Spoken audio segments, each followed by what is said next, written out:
Приветствую всех на канале Магия Песка. Мои дорогие любимые зрители, меня зовут Ольга, и сегодня для вас я сделаю отсыпочку на такую тему. Кто сегодня вас вспоминал и как вас вспоминали? Давайте посмотрим. Загадайте на себя, ни о ком не думайте, песочек все покажет сам. Я прошу высшие силы дать мне возможность ответить на все ваши вопросы и послать для вас только лишь самую важную, нужную и полезную информацию.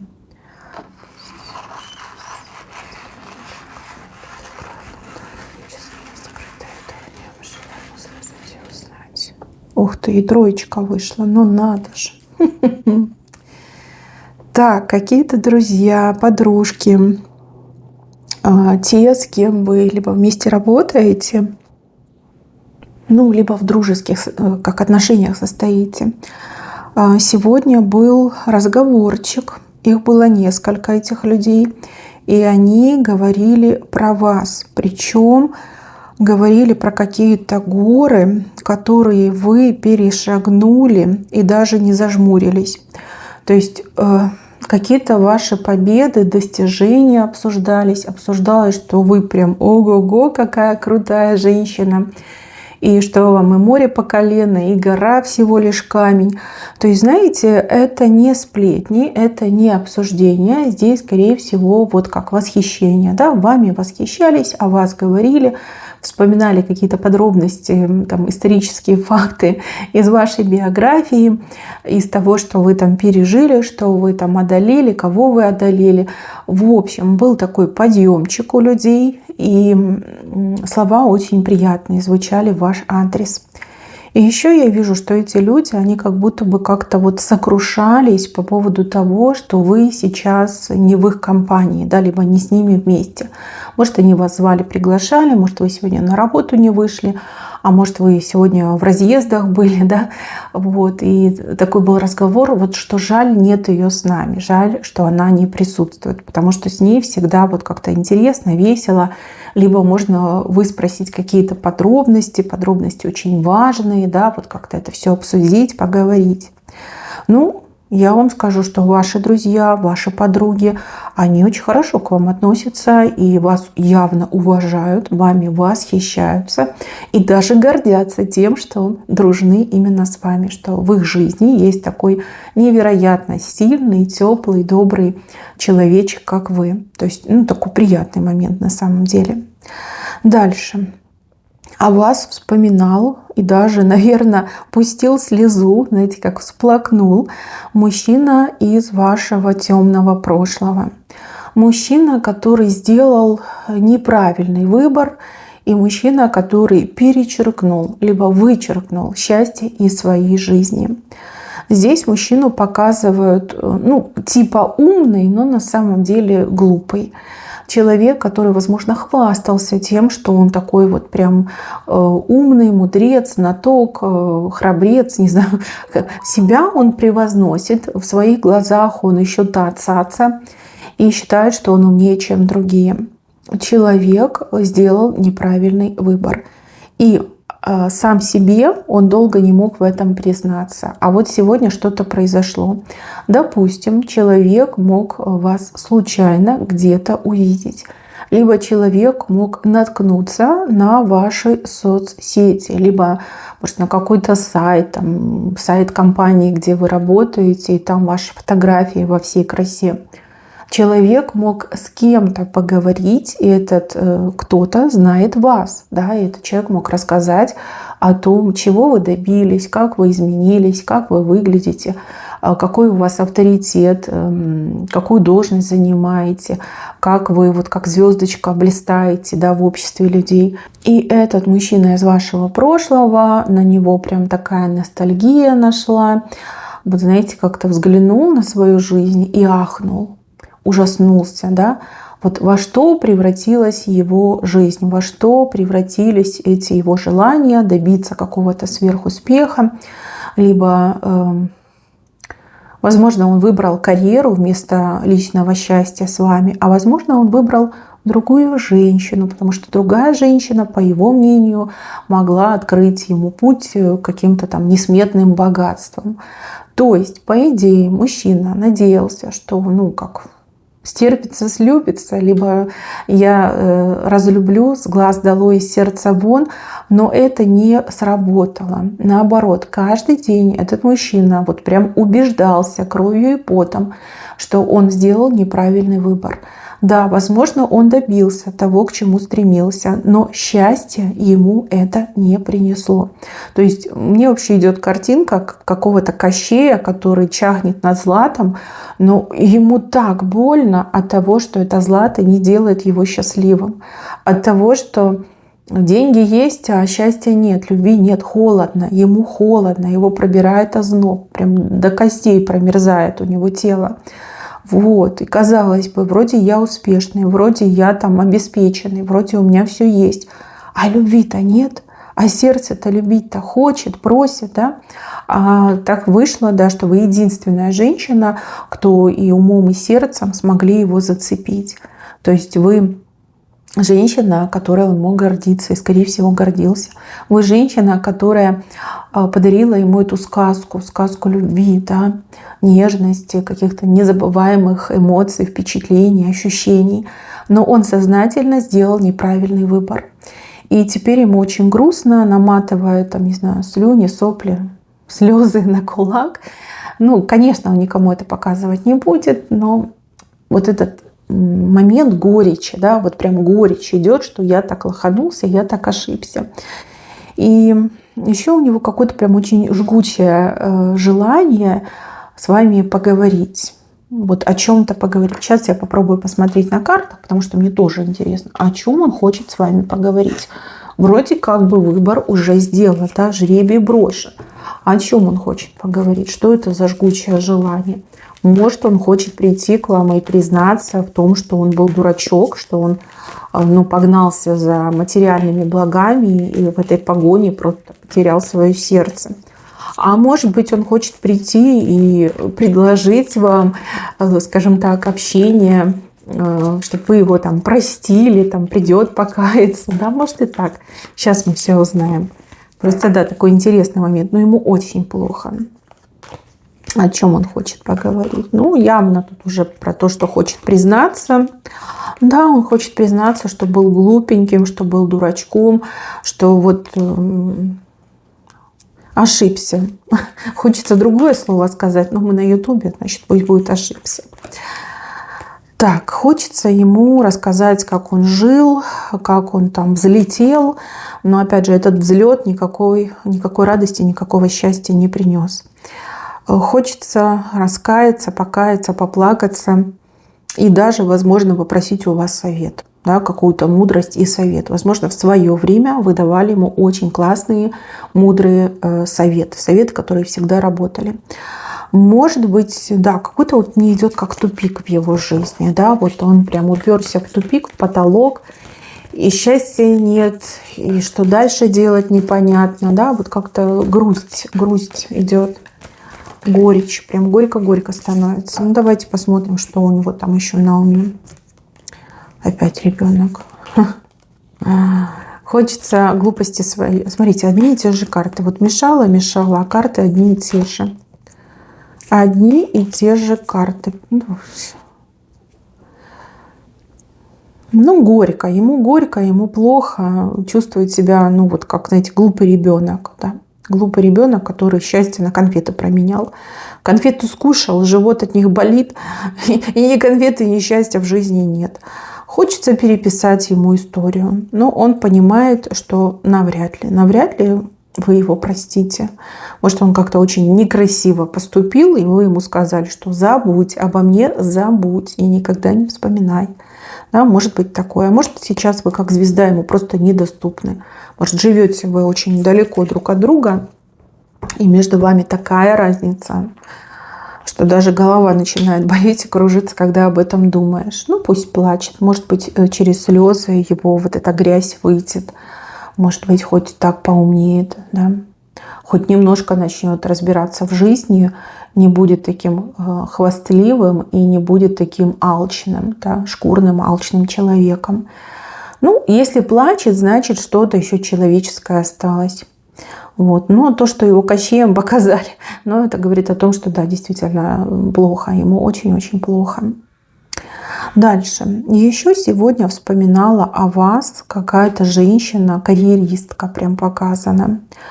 Женщина, которая, может быть, стала причиной того, что вы, например, в свое время отказались от какой-то работы. Может, она вам дорогу перешла, может, она вас подсидела, может, она вам устроила такие условия, что вы вот прям хлопнули дверью и вышли, и больше не вернулись.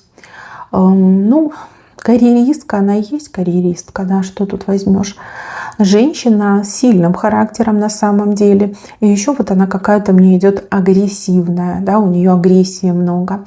Может, вы не стали связываться, увидели, что она глупая, агрессивная, и еще и такая вот прям, знаете, с изобретательностью у нее все в порядке. Может, там и людей настроить, натравить, и такую там гадость может придумать убедительную, и просто вам было неинтересно.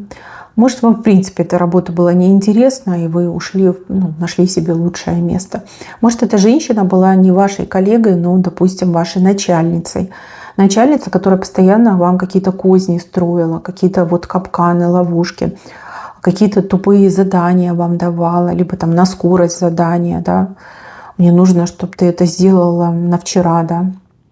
Может быть, она вас там и штрафовать пыталась, и как-то вот, знаете, вела себя некрасиво, некрасиво. Знаете, к чему пришла эта женщина? Вот о чем она сегодня думала, почему вас вспоминала? Вот без вас никак. Вот мне идет, что без вас никак. Скорее всего, эта женщина столкнулась с какой-то проблемой на работе, что ну, вот не может ничего придумать, чтобы решить.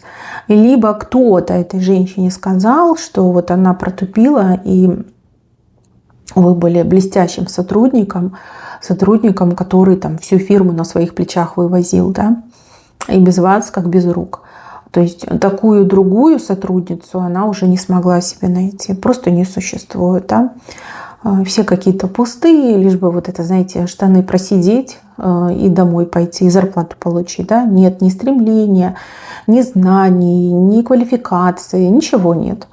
Вот. Ну, а если это была ваша коллега, то, скорее всего, кто-то сравнивал вас и ее в ее присутствии. И ей вот прям откровенно сказали, что ты слабовата, что ты прям совсем не дотягиваешь, и, скорее всего, не дотягиваешь именно в профессионализме, в знаниях, в квалификации. То есть у нее глотка луженая, она такая горлохватка, может вот именно криком, ором, угрозами там, добиться чего-то. А вот знаний нет.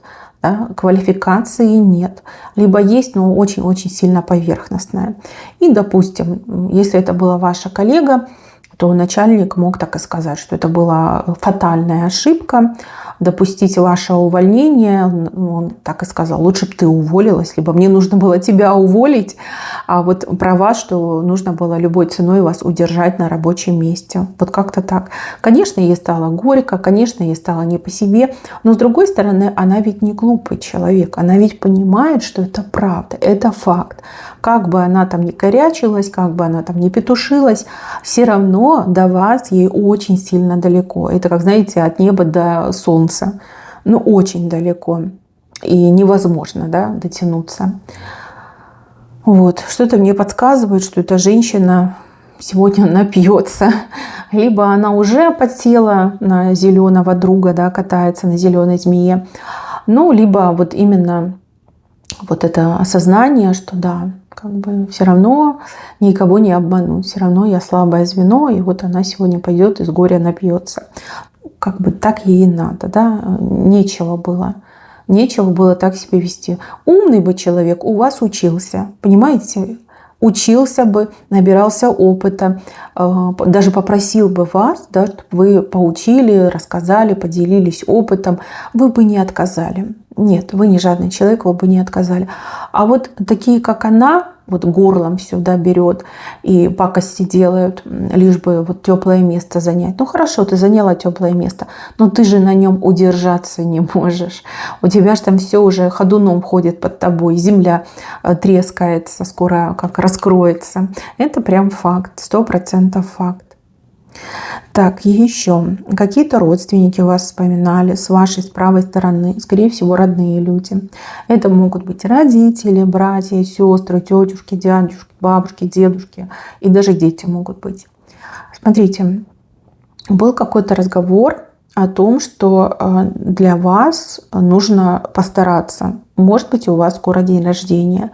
Либо вам нужна помощь, и что вот нужно постараться, что-то нужно сделать, либо что-то нужно купить. Очень мне идет вот тема с днем рождения, и также тема с какой-то вот посильной помощью для вас. Ну, может, это материальная помощь, может быть, это эмоциональная поддержка, может, там помощь с детьми, да, может, ваш ребенок вместо того, чтобы завеяться в какой-то ночной клуб, либо там с друзьями резаться в компьютерные игры, сказал, что вот, а мне нужно маме помочь, да, вот как ты так мог сказать. Ну вот мне идет, что хотят вам помочь. Здесь именно желание вам помогать и вот как концентрация на этой мысли, что вам нужно помочь, что-то нужно для вас сделать. Ну, ваши родственники вас любят, а вас нельзя не любить. Вы такой классный, светлый человечек, вас нельзя не любить. Так, у кого-то вот ну, не знаю, парень, либо муж. Вот кто замужем, это ваш муж. А кто с парнем встречается, это ваш парень. Сегодня кому-то про вас говорил и говорил, ну вот знаете, как жаловался. Но это не в прямом смысле жалоба. То есть человек мог сказать, что вот у меня такая девушка, либо у меня такая жена, что комар носа не подточит, да, она прям чувствует, когда я хочу там обмануть, либо когда я что-то не договариваю, и он такой: ой-ой-ой, как мне быть, это же так сложно. Но с другой стороны, он прям этим хвастался, да, что вы необычная, что у вас интуиция, что у вас высокий и развитый интеллект. Ну, допустим, там мужички собрались и обсуждают там поехать на рыбалку, либо пойти куда-нибудь там, ну, не знаю, на футбол, например, там в бар куда-нибудь пойти посидеть. И этот ваш говорит, что ну, я, говорит, с радостью, но не могу, у меня как бы жена строгая, она меня не пустит. А эти, значит, парни говорят: а ты типа там, ну, скажи, что ты на работе задержишься. А он так головой махает, говорит: нет, моя будущее видит, моя настоящая видит, она сквозь стены видит, в голову может залезть, она точно разоблачит меня, и я как бы буду несчастным, да, она меня накажет за это. Ну, то есть посмеялись. Но он, смотрите, и пожаловаться успел на вас, и тут же вами похвастался, да, что у него такая крутая женщина, которая все видит, все знает, ее обмануть практически невозможно. У кого-то, кстати, еще отыграется, что вот мужчина, который испытывает к вам какие-то вот прям чувства, ну, симпатия, может быть, влюбленность, может и любит, да, вы все разные, с какой-то женщиной говорил по поводу вас и, может быть, просил совет, да, ну, типа, а что мне делать, как мне обратить ее внимание на себя, как мне добиться ее расположения, либо расспрашивал о вас, о том, что вам, например, нравится, да, что вы любите, там, какие цветы вы любите, какую кухню предпочитаете, в какие заведения ходите, да, вот наводил справки, наводил мосты по поводу вас. Но это вот, может быть, подругу вашу расспрашивал, либо коллегу на работе, может быть, даже кого-то из родственников могли спрашивать по поводу вас. Тоже вот как разговор был. Ну, вспоминали, да. Эта женщина напрягалась и пыталась вспомнить, что она там про вас помнит, знает, чем этому мужчине подсказать. Так, еще.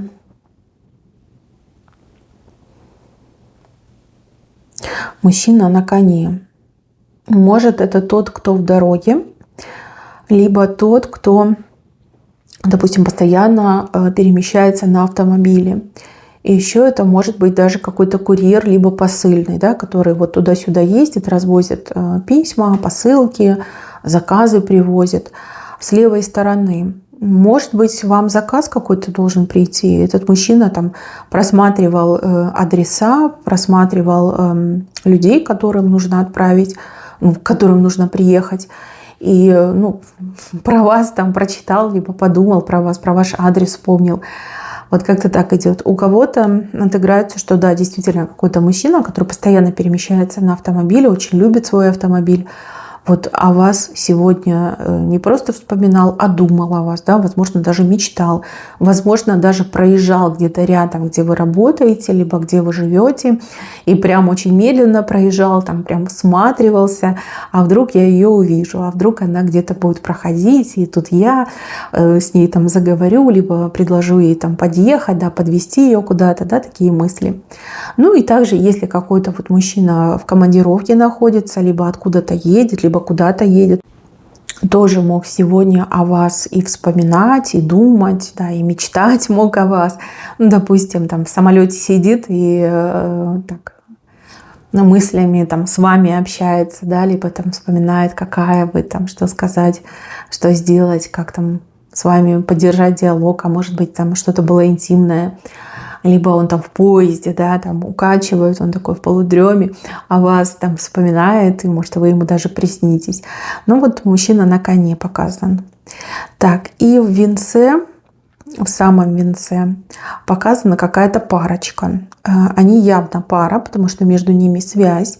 Но опять же, какая пара? Это могут быть муж с женой, парень с девушкой, и также это может быть брат с сестрой, мама с сыном и бабушка с внуком, может быть.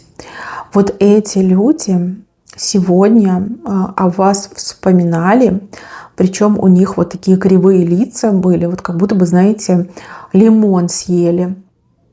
А знаете почему? Потому что у них какие-то проблемы серьезные, и то ли винят вас в этих своих проблемах, то ли, может, и не винят в проблемах, но понимают, что, скорее всего, это им в наказание. В наказание, что они, например, там, на вас нападали, либо вас обидели, либо что-то против вас сделали. Почему-то мне идет, что они вас на метле, да, видели. То есть они, скорее всего, думают, что вы ведьма какая-то, которая насылает на них там порчи и проклятия. Хотя на самом деле у них, у двоих рыльца в пушку. То есть как ваши обидчики какие-то мне они идут, да, несправедливо поступили, обидели. Может, вообще это ваши соседи, которые там, не знаю, что-то у вас там похитили, да, либо там шум создавали, либо еще что-то делали, да, и вот у них какие-то неприятности, и они такие: ой, что это, почему это, и вот сразу про вас вспомнили, да. Может быть, вы им говорили, да, что вот вы делаете подлые вещи, и вам эта подлость, да, вернется, вы будете наказаны, да. Может быть, они там отмахнулись, сказали: да ладно, там чеши дальше. Но когда неприятности за горло взяли, вот они сразу вспомнили вас и ваши слова. То есть, да, возможно, вы предсказали. А возможно, они и сами понимали, да, что они перегибают палку, что слишком они, ну, подло себя ведут, коварно. И обязательно им за это будет расплата. И вот, пожалуйста, эта расплата наступила. Проблемы, у них проблемы серьезные, проблемы их взяли за горло. И вот они такие: а она ведьма, она на метле летает, она нас прокляла. Хотя на самом деле вы никого не проклинали. Вы либо подвели итог, либо просто людей предупредили, что не надо так делать, это плохо. И вам за это будет откат. И откат пришел. Все честно, все справедливо. Так, мои дорогие, на этом у меня все. Берегите себя. Всем спасибо за внимание. Всем пока-пока.